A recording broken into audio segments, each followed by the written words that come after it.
Olá, graça e a paz da parte de Deus, nosso Pai, e da parte de nosso Senhor e Salvador Jesus Cristo, seja com você. Hoje, pensando e meditando sobre o que está acontecendo com a Ucrânia, né, a invasão dos russos na Ucrânia, eu não poderia deixar de falar sobre isso. Tem muita gente me perguntando assim: será que o mundo está se aproximando da Terceira Guerra Mundial? Há uma preocupação e é lógico, é natural que seja, porque a situação no mundo é realmente obscura, não é? Aponta para uma Terceira Guerra Mundial.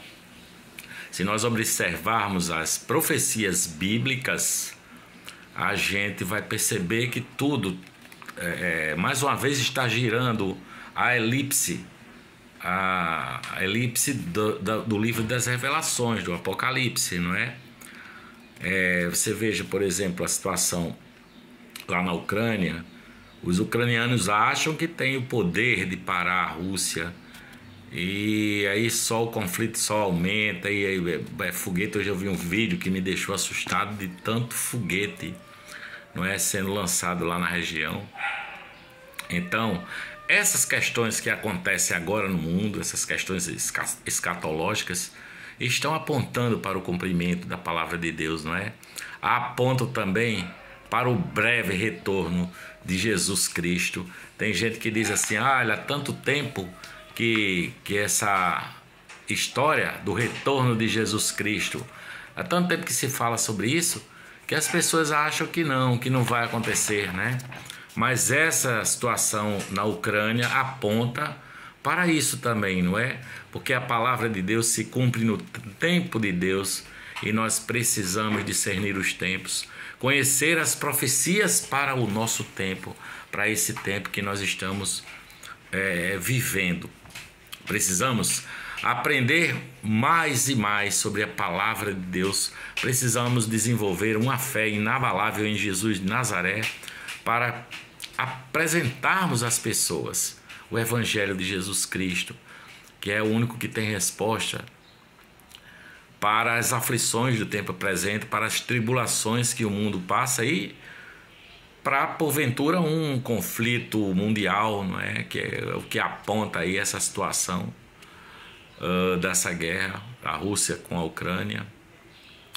Mas não precisamos estar em desespero, nem como é que se diz, prostrados diante de qualquer dessas situações. O que precisamos é de oração, sabe? A palavra de Jesus, a Bíblia, o Evangelho de Jesus alertou sobre guerras e rumores de guerra nos últimos tempos, né?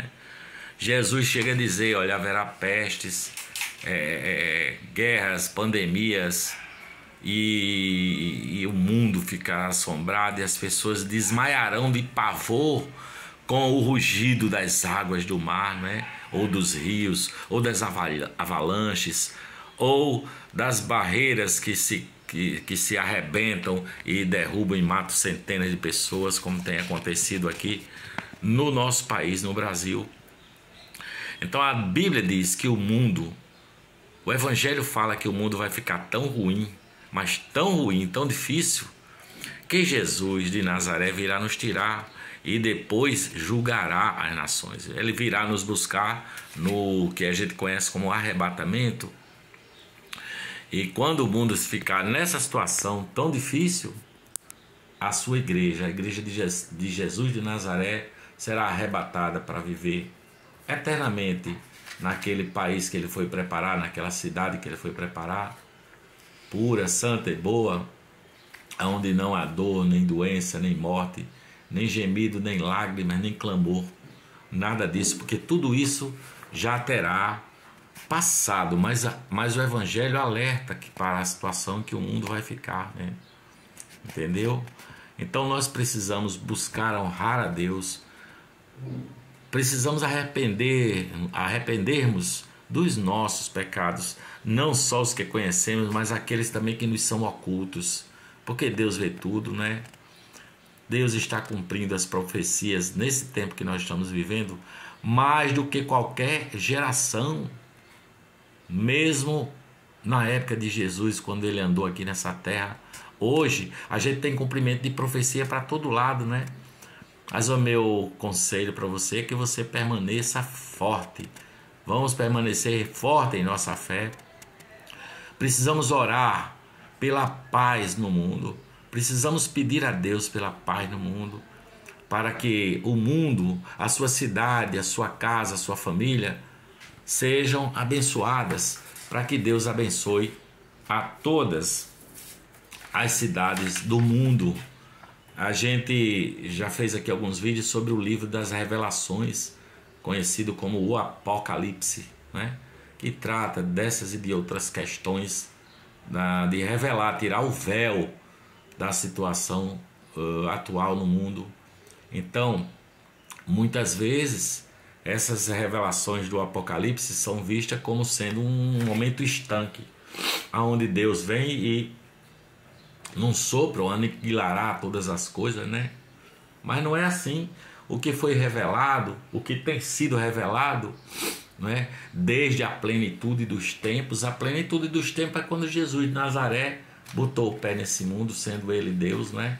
Desceu, nasceu de uma virgem, como um bebezinho naquela cidade de Nazaré. Então começou a plenitude dos tempos. E o Apocalipse vem se realizando, não é?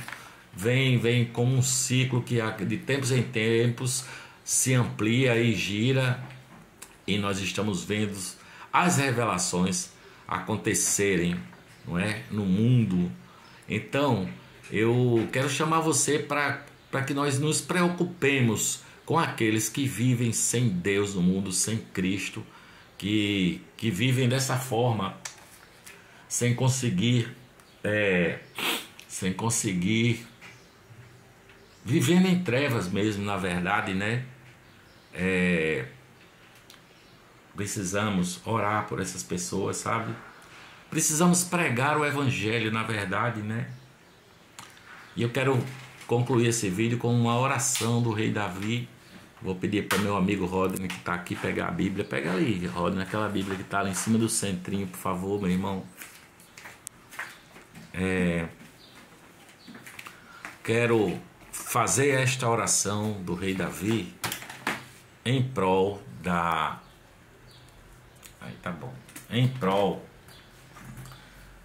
para que aconteça uma solução diplomática na Ucrânia, não é?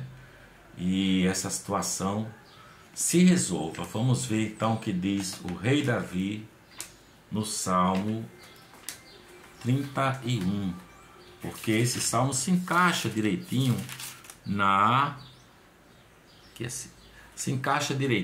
situação em que está acontecendo lá na Ucrânia, né, com a invasão da Rússia e tudo mais. Preste bem atenção a esse salmo. Eu vou ler o salmo como sendo a minha oração, sabe? Também, né? Como João Davi sou eu, quem escreveu aqui foi o Davi, o pastorzinho de ovelhas, que se tornou o rei de Israel. E aqui Davi roga a Deus que o livre, louva a sua benignidade e exorta a que as pessoas confiem nele. Vamos lá. Salmo 31. Em ti, Senhor, confio. Nunca me deixes confundido. Livra-me pela tua justiça. Inclina para mim os teus ouvidos. Livra-me depressa. Sê a minha firme rocha, uma casa fortíssima que me salve. Porque tu és a minha rocha e a minha fortaleza, pelo que, por amor do teu nome, guia-me e encaminha-me. Tira-me da rede que para mim esconderam, pois tu és a minha força. Nas tuas mãos encomendo o meu espírito. Tu me remiste, Senhor, Deus da verdade. Aborreço aqueles que se entregam a vaidades enganosas, eu, porém, confio no Senhor. Eu me alegrarei e regozijarei na tua benignidade, pois consideraste a minha aflição, conheceste a minha alma nas angústias, Senhor. E não me entregaste nas mãos do inimigo, puseste os meus pés num lugar espaçoso. Um lugar espaçoso, Senhor. Puseste as minhas mãos num lugar espaçoso.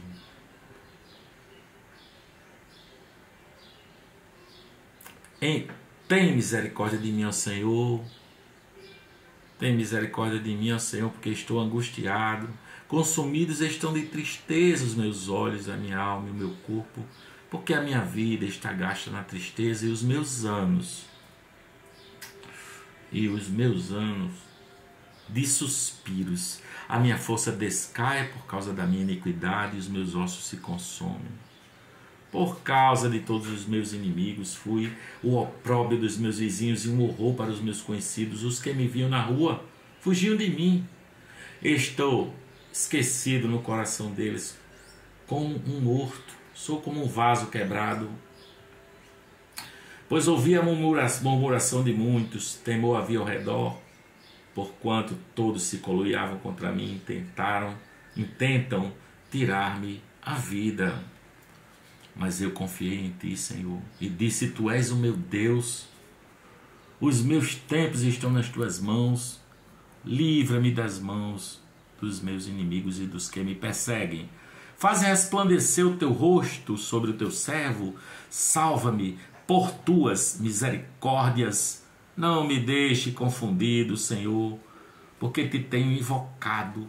Deixa confundidos os ímpios, emudeçam na sepultura, emudeçam os lábios mentirosos, que dizem coisas más, com arrogância e desprezo contra o justo. Oh, quão grande é a tua bondade, que guardaste para os que te temem, e que tu mostraste àqueles que em ti confiam na presença dos filhos dos homens. Tu os esconderás no secreto da tua presença, das intrigas dos homens ocultá-los-ás em um pavilhão na contenda das línguas. Bendito seja o Senhor, pois fez maravilhosa a sua misericórdia para comigo em cidade segura. Pois eu dizia na minha prece: estou cortado diante dos teus olhos, não obstante tu ouviste